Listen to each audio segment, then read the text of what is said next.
പ്രിയപ്പെട്ട മുഅ്മിനീങ്ങളെ, ആ കൂട്ടത്തിൽ ഞാനൊരു കാര്യം പറയട്ടെ. നമ്മൾ ഇന്നോ നാളെയോ ആയിട്ട് നിങ്ങളെ കൊണ്ട് പറ്റുന്ന സമയത്ത് ഒരു സൂറത്ത് ഓതാൻ പറ്റുമോ? ഈ സൂറത്ത് നബി സല്ലല്ലാഹു അലൈഹി വസല്ലമ തങ്ങളുടെ പേരുകൊണ്ട് തുടങ്ങുന്ന ഒരു സൂറത്താണ്. ഒരു അല്പം വലിപ്പം കൂടിയ ഒരു സൂറത്താണത്. ഈ സൂറത്തിന് ഒരുപാട് നേട്ടമുണ്ട്. ആദ്യം നേട്ടം എന്ന് പറയട്ടെ, വിശുദ്ധമായ സ്വർഗത്തിൽ ഓതപ്പെടുന്ന സൂറത്താണ്. മാത്രമല്ല മുത്തുനബി സല്ലല്ലാഹു അലൈഹി വസല്ലമ തങ്ങളുടെ പേരുകൊണ്ട് തുടങ്ങുന്ന സൂറത്താണ്.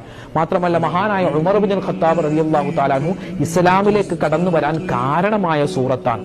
മാത്രമല്ല ഈ സൂറത്ത് ഓതിയാൽ മുഹാജിരീങ്ങളുടെ അൻസ്വാരീങ്ങളുടെ കൂടെ സ്വർഗത്തിൽ കടക്കാൻ പറ്റുമെന്നാണ്.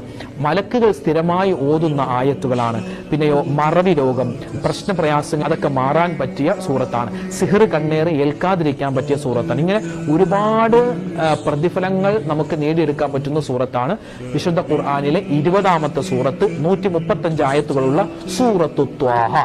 നബിതങ്ങളുടെ പേരാണ് ത്വാഹ എന്ന് തുടങ്ങുന്ന സൂറത്ത്. നബിതങ്ങളുടെ പേര് പറഞ്ഞിട്ടാണ് ആ സൂറത്ത് തുടങ്ങുന്നത്. അതുകൊണ്ട് തന്നെ ഒരുപാട് നേട്ടങ്ങൾ ഈ സൂറത്തിന് ഉണ്ട്.